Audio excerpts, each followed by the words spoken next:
Pues vamos a comenzar acá con nuestro encuentro con derecho romano. Y bueno, imaginemos primeramente lo que es un sitio en un campo donde se cae una manzana en un árbol. Eso cae porque por ley de gravedad, ¿verdad? Ok, hay una ley que aplica ahí.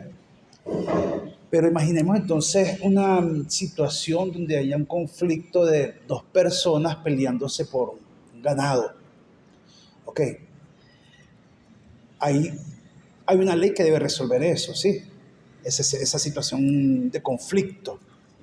Entonces ahí entra lo que son dos valores en confrontación, que es lo justo y lo injusto, ¿ok? Y eso es esencialmente el derecho. Ya habíamos hablado ayer de que nosotros teníamos que buscar nuestra definición, como yo siempre se los he dicho, propia del derecho, porque somos estudiantes del derecho, pues, de la justicia. Y definir nuestro propio patrón e ir labrando ese camino de lo que vamos a desempeñar dentro del derecho, pues, ¿ok? Más allá de ese concepto de que es un conjunto de normas creadas sistemáticamente para ser cumplidas de manera coercitiva y que van a regir lo que son las relaciones de las personas en la sociedad. Está bien, pero como les dije, es comprender qué significa cada uno de esos escenarios. Ok, las normas. ¿Cuáles normas? Las normas tienen que estar escritas o no tienen que estar escritas. Empecemos por ahí. Y recuerden que en derecho y en derecho venezolano es fuente del derecho venezolano la costumbre, la, la ley o la legislativa, pues, la jurisprudencia y la doctrina, ¿ok? Es decir, que el hecho de que yo, algo que sea muy nuestro, a ver, no, no ceda el puesto, sí puede ser en una camionetica, quizás hay una diferencia de algo que no está acatando, una norma social, pues, okay, que no está escrito y no es una obligación, pero es una norma de cortesía, pues, okay. O de quizás interrumpir a las personas que están hablando, que hoy día somos más, yo pienso que las normas del juego hablante y el juego oyente han evolucionado, ¿sabes? De verdad, porque ahorita hablamos de una manera, no como cuando yo era chiquito, que mira, uno esperaba que la persona hablara, y qué sé yo, pedía la palabra, no, ahorita mira, eso.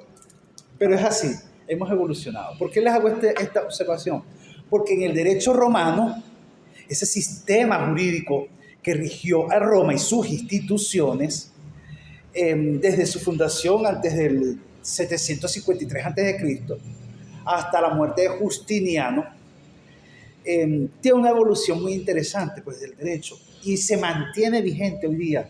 Nuestro derecho tiene una influencia muy notable con lo que es el derecho romano y el derecho occidental. ¿Ok? Y es muy interesante que hoy día se habla de contrato gracias a esa herencia que tenemos o ese legado que tenemos del derecho romano. Hoy día se habla de persona gracias a esa herencia que tenemos del derecho romano. Y entendamos una cosa, recordemos que en el derecho romano, si Juan, tú sabes que yo pongo los ejemplos así de manera para que se comprenda, no es que tenga nada personal contra Juan ni contra Beatriz, cuando te toque Beatriz, son situaciones que se las presento para que pues, de manera didáctica puedas visualizarlo. ¿Okay? Pero si Juan es el esclavo, Juan es un objeto en Roma, en esa Roma antigua, ¿ok? Juan es un objeto, Juan no es persona, ¿ok? En Roma era así, o sea, Juan era considerado un objeto y un objeto a mi antojo, ¿ok? Es decir, Juan es para limpiarme desde que hago mis necesidades fisiológicas, por decir algo, hasta, qué sé yo, lo peor que puede haber ocurrido, pues el peor escenario, pues, hasta utilizarlo sexualmente, explotarlo laboralmente, ¿ok?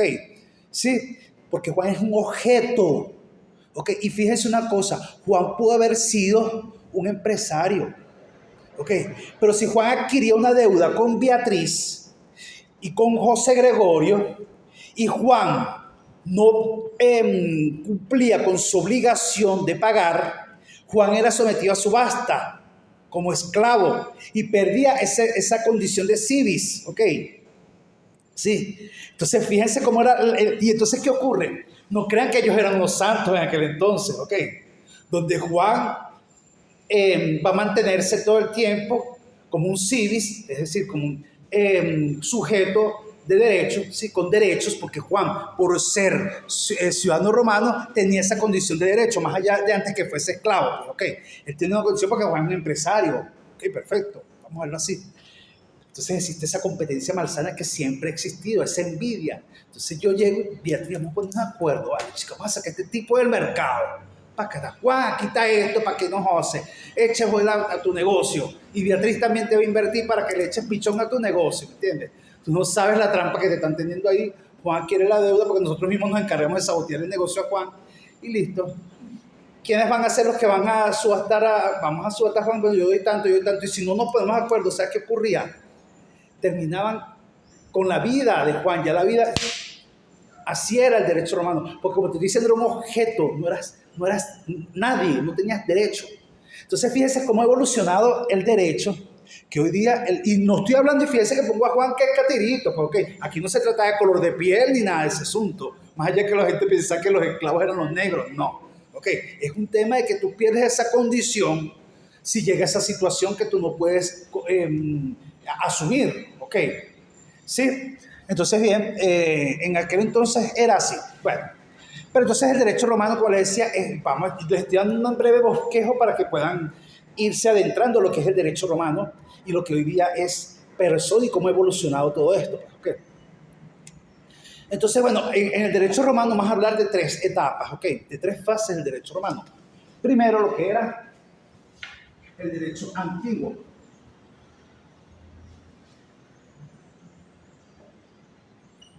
El derecho romano antiguo,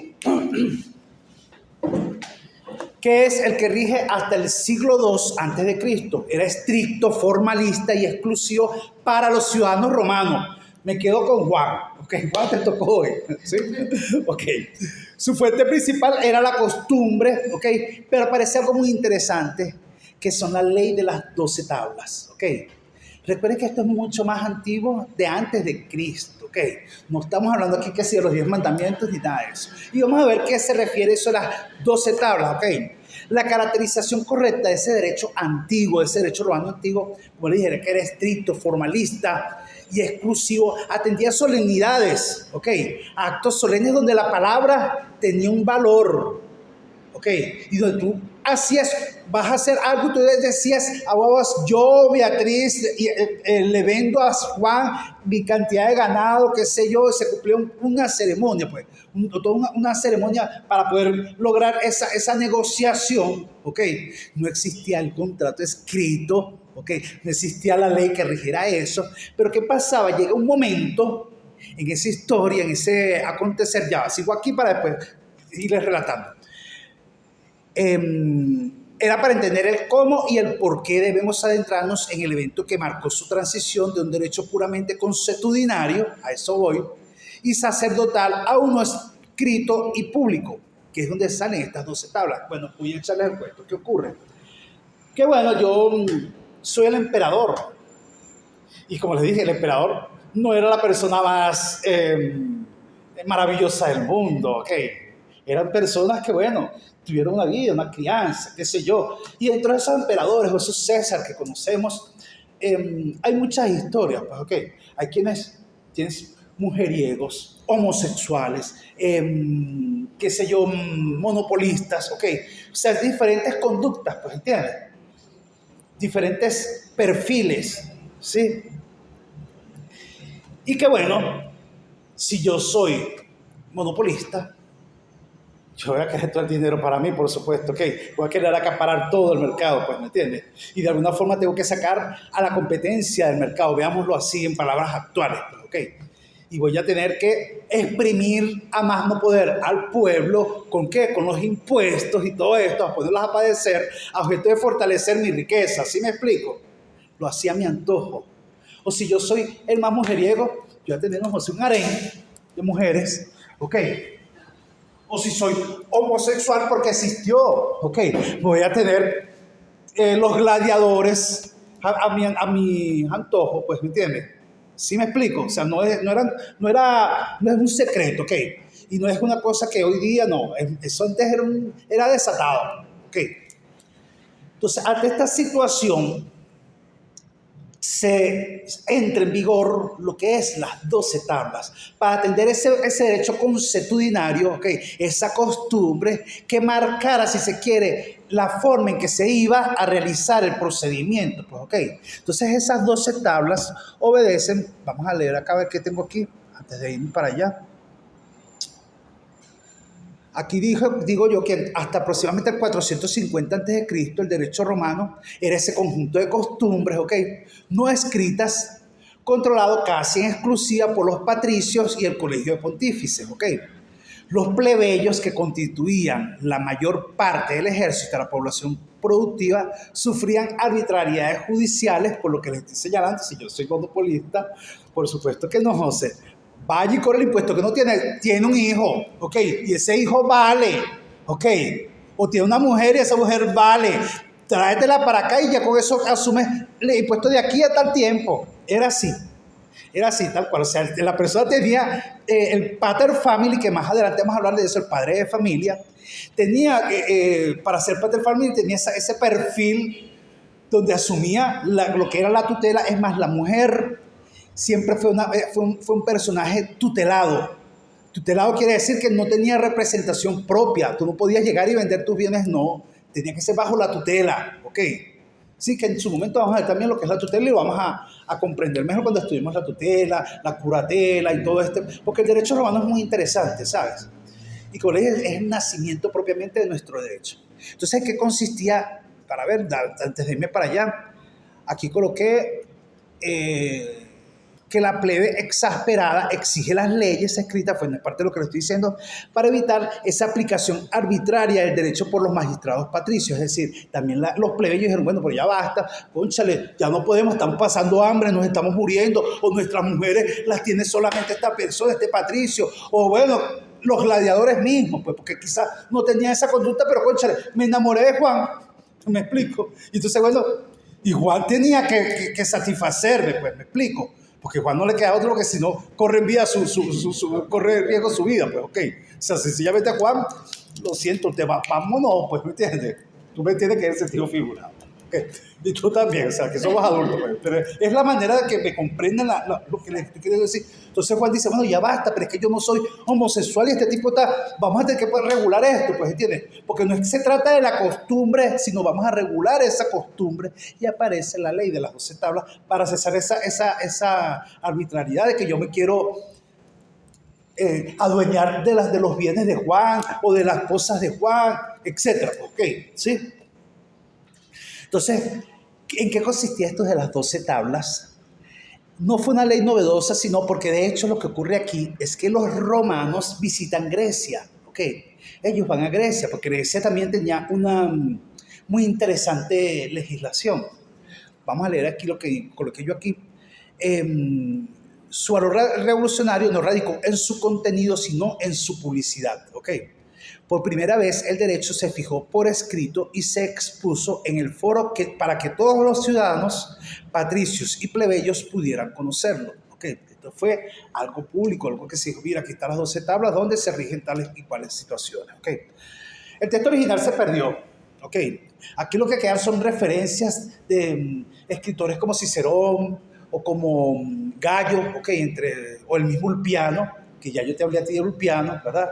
Conocemos a Ulpiano, y no me vayas a hacer quedar mal, Juan, porque yo te hablé de Ulpiano y yo les hablé de los preceptos de Domicio Ulpiano, ¿ok? Pero vamos entonces a ver a qué refería esto de las 12 tablas, ¿sí? En las tablas 1, 2 y 3 hablamos de algo que era como un derecho procesal. Fíjense lo interesante, el derecho procesal, ¿sí? Donde se establecían los procedimientos para los juicios que eran sumamente formalistas, ¿ok? Donde se colocaba inclusive la citación a juicio. Si el demandado se negaba a acudir, era buscado, ¿ok? No, un momentico. El demandante debía buscar los testigos y lo llevaba por la fuerza, ¿ok? Tenía que acudir a la citación, ¿ok? Si no va, llame a testigos entonces y captúrelo. Esa era la premisa que tenían ellos, que en latín era si ius vocat ito no id ante tis mano. Okay. Es lo que quiere decir. Es decir, la persona acusada, si Juan está acusando a Beatriz, usted va a buscar los testigos que demuestran la conducta desplegada por Beatriz que usted está acusando y a la fuerza te la vas a traer, pácata. Y ahí en el Coliseo o en el sitio destinado para ello, vamos no era el Coliseo, eso se llamaba, ya me va a venir a la mente el nombre, que es la parte de la asamblea, que ellos no recuerdo ahorita, ya me va a venir a la mente el nombre. Bueno, ahí era donde ya era sometida a su juicio, pues ok. El procedimiento de las leyes, acciones, cada acción legal requería palabras y gestos exactos. Un error en la fórmula podría perder el caso. Ya vamos a ver más adelante qué era eso de la fórmula, porque introdujo fórmulas para la aplicación de eso, ok. Yo omitir su señoría, ya estabas muerto, ¿entiendes? Porque ya estoy violando, exagerando la confianza, ¿entiendes? Entonces estoy pretendiendo, si yo digo, mira Juan, no, listo, no, poner los ganchos, porque esta persona ya se está subiendo de tono, pues, ¿entiendes? Yo tenía que regirme con unas palabras y una solemnidad y ya hacerle yo un gesto a Juan, ya, listo, aquí cesó, mételo preso a él, mete preso a Juan y ya no va Beatriz, porque Juan ya se sobresaltó. Ok, tenía que mantener la cordura. Por eso es que recuerden que en aquel entonces hablamos de una fecha donde no existía la medicina así tan desarrollada como hoy día, no existía esta tecnología que existe hoy día. Y ver a una persona anciana era un sabio, ok. Los sabios eran esas personas ancianas, ¿por qué? Porque, concha, al llegar a esas edades era sorprendente y era más que todo un tema de alimentación o el tema de lo que ellos consumían, pues realmente, ok. Pero recuerden que estamos hablando de una época donde no cómo tomabas medicinas, cómo te curabas de las tantas enfermedades que hoy día hemos descubierto y que siempre han existido. El hecho de que las descubrimos hoy día no quiere decir que no existían en aquel entonces. Ok, las deudas, como les señalé yo, eran muy severas. Ok, el deudor insolvente, que era el adictus, podía ser encadenado. En este caso, vuelvo repito, Juan era el deudor, y tras 60 días podía ser vendido como esclavo, ya yo les di una introducción a eso, o incluso ejecutado si varios acreedores no se ponían de acuerdo. Pues, y como yo les dije anteriormente, eso no era algo casual, eso era causal, ¿ok? Sencillamente, concha, estamos viendo que Juan le está siendo muy próspero, Beatriz y yo vamos a cuadrar, exactamente, vamos a ver porque no nos conviene que Juan se ponga muy próspero, porque Juan está surgiendo igual, bla, bla. Y entonces era un juego muy sucio. De verdad que era un juego muy sucio, porque Juan también no era digo, una joyita, y Juan decía, no, ya yo sé que todos me están haciendo trampa. Hay películas inclusive que tú ves esa narrativa, ves esas historias, y te quedas sorprendido de las estrategias que se empleaban. Por eso que eran estrategas, el comercio de Roma, eran unas estrategias increíbles, ¿ok? Pero como les dije, era una competencia muy, muy ruda, pues, ¿ok? Aquí dice, en el tercer día de mercado que le corresponde a las partes, si cortan más o menos que sea en perjuicio, esta frase quiere decir que su interpretación es debatida y refleja la crudeza del sistema, ¿ok? O sea, podíamos hasta inclusive desmembrarlo, pues, ¿ok? No, bueno, vamos a hacer una cosa, pues. No llega a un acuerdo, bueno, vamos a picarlo por la mitad, así. Tú te llevas la mitad de aquí para arriba y yo me llevo la mitad de aquí para abajo, por decir algo. Desmembrar a la persona, pues, ¿entiendes? Y ya, listo. Pácata, pícalo, toma tu parte y ya subsanada la deuda. Pero se solventaba, ¿ok? Porque había un compromiso que Juan había asumido de una deuda con nosotros, ¿ok? Si se dan cuenta lo cruel y lo friolento que era el derecho y lo estricto que era el derecho. Hay una historia que ustedes la deben saber, ¿no? De Singapur. Singapur es el país más seguro del mundo, ¿saben? ¿Sabían eso? En Singapur tú dejas un celular en un taxi y la persona te busca y te da el taxi. Porque ahí te cortan las manos, gente. Es más, ese ministro fue un loco porque él no le paró a derechos humanos, mató al subministro de la defensa así en plena reunión. Eso es una locura. Pero Singapur es uno de los países más seguros del mundo. Yo pienso que aquí me debe ser como que hace falta algo así. La verdad que sí. Bueno, ok, entonces aclarar las tres primeras tablas del derecho romano, de la ley de las 12 tablas, hablemos ahora un poco sobre lo que son las tablas 4, 5 y 6, que hablan del derecho de familia y de sucesiones. Interesante también porque eso se mantiene hoy día. Ok, entonces, ¿qué pasa? Ahí vamos a ver lo que son las patrias potestas. Ok, que reafirmaba el poder absoluto del pater family, ¿ok? Pero fíjense lo interesante, que el pater family, que era representado por la figura masculina del hogar, ¿ok? No era nada más con los hijos, ¿ok? Eso incluía lo que eran esposas, hijos, bienes, ¿ok? Fíjense el poder. Y como le dije, la esposa tenía la tutela, ¿ok? Ahora, si esa mujer enviudaba, ya era una situación que eso lo vamos a ver cuando veamos ya esa sección, pues, ¿ok? Lo estoy dando un breve bosquejo, un breve paseo sobre lo que son las 12 tablas. Si un padre vende a su hijo 3 veces, el hijo queda libre del padre. ¿Ok? Esta ley paradójicamente se convirtió en la base para la emancipación. ¿Ok? Porque recuerden, como te estoy diciendo, si yo soy el padre y tengo la figura de pater family, yo puedo vender a Juan, bueno, yo te lo vendo, pácata, porque tengo una deuda, como le estoy diciendo, y con la forma vendo a Juan para que, en cuanto lo vende, Juan, mira, te lo vende por un año, ¿ok? Para que él cubra esto y bueno, qué sé yo, las funciones que vas a cumplir. Ok, me regresan a Juan, puedo ponerlo segunda vez, ok, ya la tercera vez ya queda emancipado, ya Juan puede disponer de su vida. Fíjense lo cruel que era en aquel entonces, por poder adquirir esas deudas, y por supuesto que se adquirían. ¿Por qué? Por digamos, eso que existe hoy día en las cárceles, ok, de poderte mantener. Entonces tú pagas una vacuna, pues, ok. Porque como le dije, el tener derecho, el tener privilegio y no ser parte de la plebe tiene su precio. No crean que ser civis era una cosa que yo soy civis porque, bueno, sí, porque nací en cuna. No, señor. Okay. Usted tiene unos impuestos superiores que le tiene que pagar al emperador, ok. ¿Sí? Y eso es lo que te permite esa condición. Quiero que entiendan eso, ¿ok? O sea, esas personas de derecho, era un derecho que era, si se quiere, mercantilizado, pues, ¿ok? Comercializado, pues, ¿ok? Tenías esa condición muy bien, pero porque tienes la condición para poder pagarlo, ¿ok? Entonces, ¿qué pasa? Concha, mira, me está llegando la soga al cuello, voy a vender al chavo mío, y prefiero vender esto, pero yo no voy a vender mi condición de civis. ¿Me explico? Y mi familia queda protegida, pues, ¿entiendes? Y ya yo sé que vendo 1 y 2 veces a Juan, pero en Juan yo tengo un potencial. Ni loco voy a venderlo por tercera vez, porque si lo vendo por tercera vez, ¿qué pasa? Se emancipar, ¿entiendes? Entonces ahí lo tengo porque a la hora de la cuestión te lo vendo como esclavo, ¿entiendes? Y listo. Ya queda la parte de, como le dije, del derecho de emanciparse, pero eso, como le dije, más adelante lo vamos a ver. La tutela, como le dije, las mujeres permanecieron toda su vida bajo la tutela. La mujer siempre permaneció toda la vida bajo la tutela. Y las sucesiones establecían el orden de los herederos. La sucesión testamentaria primaba sobre la intestada. ¿Ok? Y más adelante, como le dije, estoy dándoles una breve paseo. En las tablas 7, 8 y 9 se contempla lo que era el derecho de propiedad y los delitos. ¿Ok? La propiedad y la vecindad era la tabla 7, que regulaba los linderos, las servidumbres y los daños causados por los animales, ¿ok? Están las normas sobre los árboles que dañan la propiedad del vecino. Ustedes saben lo que son las servidumbres, ¿verdad? Sí, ok, perfecto. El derecho penal, que eran las tablas 8, establecía el talión, y todos conocemos lo que es la ley del talión, ¿ok? Si le fracturas un miembro, si no llega a un acuerdo con él, que haya talión, era la premisa, ¿ok?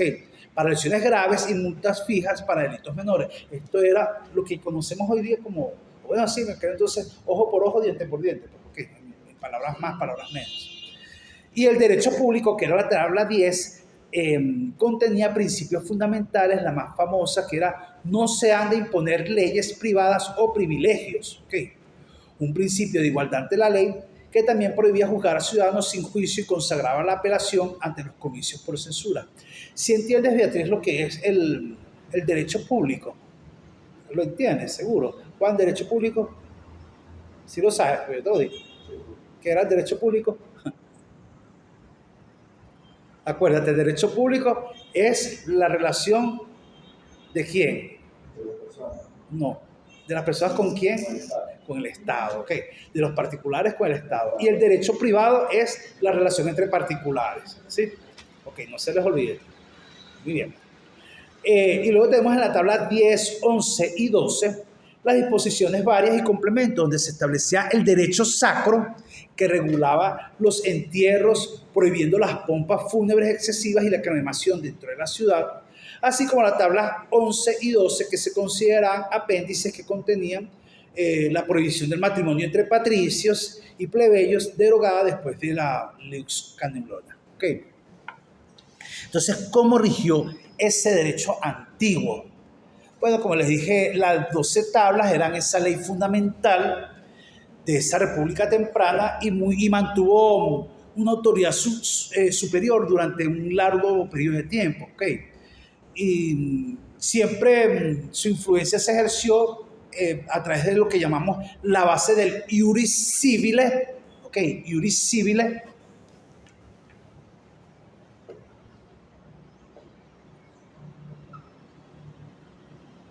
Cuando hablamos de iuris, hablamos de justicia. ¿Okay? Que se convirtió en el núcleo de lo que es el derecho civil, quiritario. ¿Por qué quiritario? Porque recuerden que el ciudadano que tenía derechos era considerado el quiritense. ¿Okay? Todas las interpretaciones, desarrollos y nuevas leyes partían de ella como referencia, del iuris civile. ¿Okay? Luego tenemos el fin del monopolio patricio, de ese monopolio del que les hablé hace poco, que al ser público permitió a los plebeyos conocer sus derechos y obligaciones, reduciendo, aunque no eliminando, esa arbitrariedad judicial que afirmaba que todo venía de una fuente de derecho público y privado. ¿Okay? Y donde, como les dije, ya generaba ciertas limitaciones en esa forma de comercializar. ¿Okay? Ya le decía, bueno, ok, tú puedes hacer, por decir algo, en un año no voy a asegurarlo, pero sí sé que le generaba límites. Bueno, Juan, tú en un año puedes explotar estas hectáreas. ¿Okay? No puedes explotar tantas hectáreas de tierra, pues, ¿entiendes? Sin embargo, como le dije, Juan ya habilidoso generaba quizás un testaferro o alguien para poder seguirse lucrando. Eso existía igual en esos tiempos. ¿Okay? La rigidez y el formalismo, aunque estaba escrita, no eliminó el formalismo. ¿Okay? Se mantuvo el formalismo. ¿Okay? Los procedimientos de leyes acciones segulares seguían siendo extremadamente técnicos, y lo que era claro para la ley era que dependía de un ritual estricto. O sea, se tenía que generar ese ritual donde se demostraba, había una parte que se llama, eso se lo voy a dar en la siguiente clase, no lo recuerdo bien ahorita, no lo tengo claro, que era para hacer había que llamar al público, dar unas palabras, no recuerdo bien, pero lo voy a investigar y se los voy a presentar para que lo comprendan. Es más, lo vamos a dramatizar en algún momento. En la próxima clase lo hacemos. La rigidez y y el punto de partida para la evolución era que era estático, y pronto, con lo que era la necesidad de la sociedad de expandirse, de crecer, impulsó lo que eran mecanismos como el jus gentium. ¿Okay? Y ese jus gentium aparece ya en el derecho clásico. Derecho clásico, que es la segunda etapa. ¿Okay? ¿Qué ocurre aquí en esa etapa del derecho clásico? Que era la época de oro. Era menos formalista y seguía por la equidad, por lo justo en el caso concreto, y aparecen grandes jurisconsultos como Ulpiano, Gallo y el pretor. ¿Okay? Que con su edicto llegaba y adaptaba el derecho. Surge ahí el jus gentium. ¿Okay? El jus gentium, no era el derecho internacional, pero sí era la forma de atender o de abordar al extranjero, a esa persona que era extranjero, que era sí, que era, ¿cómo es que le decimos? Que no era ciudadano de romano, pues, ok, pero tenía derechos, ok. Entonces, como tal, había que atender. Entonces ahí sale el jus gentium. Ya vamos a hablar un poco sobre eso, ok. Como les dije, esta fue la época de oro, la época dorada, porque se sofisticaron mucho los mecanismos de la justicia. Aquí se representa la madurez del sistema jurídico romano como respuesta pragmática a las insuficiencias de ese derecho antiguo. ¿Okay? Y salen estos jurisconsultos como el pretor. Aquí vemos lo que es el arquitecto de lo que es el derecho. Así lo veo yo así, el arquitecto del derecho. ¿Por qué digo el arquitecto del derecho? Porque aquí vemos una transformación donde, por ejemplo, aparece Ulpiano, el amigo Ulpiano, ¿y qué hace Ulpiano? Ulpiano, tras ver todo este tipo de situaciones, él dice, no, ya va, vamos a hacer una cosa. Vamos a resumir esto en 3 preceptos. ¿Cuáles son los 3 preceptos? ¿Ah? Equidad, poder justo. No. Vivir honestamente. ¿Cuál más? Búsquenlo. Yo lo sé, pero yo quiero que te lo busquen, mamá, así como le dije yo, porque si lo voy a recitar y no, así no es válido. ¿Cuáles son los preceptos del derecho? Eso no se les puede olvidar nunca en su vida. No dañar a nadie, Ajá. dar a cada quien lo suyo y Vivir honestamente. vivir honestamente. Ok, perfecto. No dañar a nadie, dar a cada quien lo suyo y vivir honestamente. Eso no se los olvide nunca, ¿ok? Ustedes siempre en sus escritos, póngalo, eso no está de más. Póngalo, no dañar a nadie, vivir honestamente. Y es más, de hecho, acá les tengo un ejercicio sobre eso. Preparé un pequeño ejercicio aplicado con inteligencia artificial. No lo he corroborado, ojo, pero vamos a leerlo acá, pues, okay. No lo he corroborado en el sentido que recuerden que la inteligencia artificial arroja muchas fallas, muchos errores. Y nosotros le idolatramos de una manera, creemos que es lo máximo, y no, la inteligencia artificial te lanza esas por un barranco. Pero se lo dejo de tarea. ¿Qué vamos a hacer? Yo se lo voy a colocar, está en el grupo, perdón, que está en la plataforma. Ustedes mismos verifiquen si en efecto es la ley que está citando se corresponde o no lo es. No lo sé, como le dije, no la verifiqué. Pero a veces le decimos preguntas, entonces ella te dice, el artículo 4 dice tal cosa. Entonces cuando tú ves el artículo 4 no dice tal cual cosa, sino dice es marrón y te dice aquí que es verde. Y te dice, mira, el artículo 4 no dice eso, el artículo 4 dice que es marrón. Te equivocaste. Ah, no, me equivoqué, lo siento. Te dice, lo siento. Porque yo me he puesto a pelear con ella. Entonces, el artículo 4 dice es que Juan vino con camisa gris. Y yo, ya va. Juan no vino con camisa gris, Juan vino con camisa negra. Ah, no, lo siento. Lo que pasa es que Juan vino el día sábado a clases con camisa gris. No, pero es que Juan no tuvo clases conmigo el día sábado. Y tú no sientes nada, no me digas que lo sientes, dime que te equivocaste. Yo se lo digo, en serio, aquí tengo las conversaciones. Porque la inteligencia artificial es una broma y nosotros le idolatramos. Nosotros tenemos que tener la certeza. Yo ahorita para la inteligencia artificial le aplico el protocolo a la verdad. Le digo, no debes mentir, no debes decir esto. Tengo un texto, o sea, yo mi prompt ya lo tengo el esqueleto del prompt y lo que hago es formular la pregunta. O sea, pongo mi prompt y le pongo esa pregunta. Pero con el protocolo, la verdad que hay, ojo, se la desafío, piénsalo, averigua, indaga. Si no lo sabes, di que no lo sabes, pero no me digas una respuesta. Ahí le tengo, el prompt es el aviso, al final de la clase se lo voy a leer para que lo escuchen. Está interesantísimo mi prompt. Bien. Entonces, bueno, tenemos eso que señala, ¿verdad?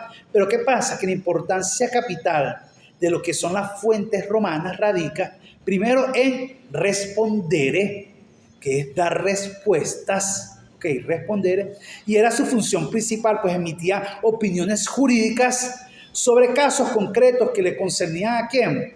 A los magistrados, ok, y a los jueces o a los particulares, ok. Ojo, el pretor no era un juez. El pretor era un sabio del derecho, ¿ok? Entonces esas opiniones basadas en esa autoridad tenían un peso enorme y es donde Cayo define lo que son las instituciones. Luego tenemos severe, que era precaver, donde se redactaban las fórmulas de las que yo le hablé para negocios jurídicos, contratos, testamentos, asegurando la validez y eficacia. Es decir, que tenías que seguir una fórmula que te iba a permitir establecer el contrato. Okay. La fórmula era por decir algo, tiene que existir un sujeto activo que es el acreedor, tiene que existir un sujeto pasivo que es el deudor, tiene que existir una causa, tiene que existir un objeto. Okay. Esa fórmula, entonces si tú cumplías con esa fórmula, perfeccionabas el contrato. ¿Sí?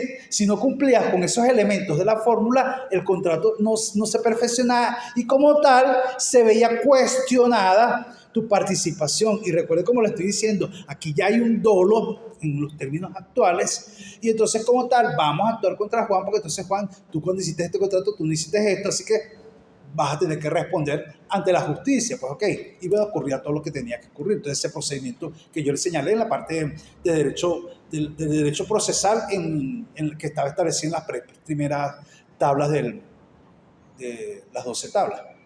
Agere, que era actuar, asesoraban a las partes y a los abogados sobre la forma correcta de plantear una acción judicial. Y escribere, que era escribir, escribieron tratados, comentarios y manuales que sistematizaban el derecho. En la obra de Gallo, Instituciones, el único trabajo clásico que nos ha llegado casi completo y se convirtió en un modelo para los códigos modernos. ¿Okay?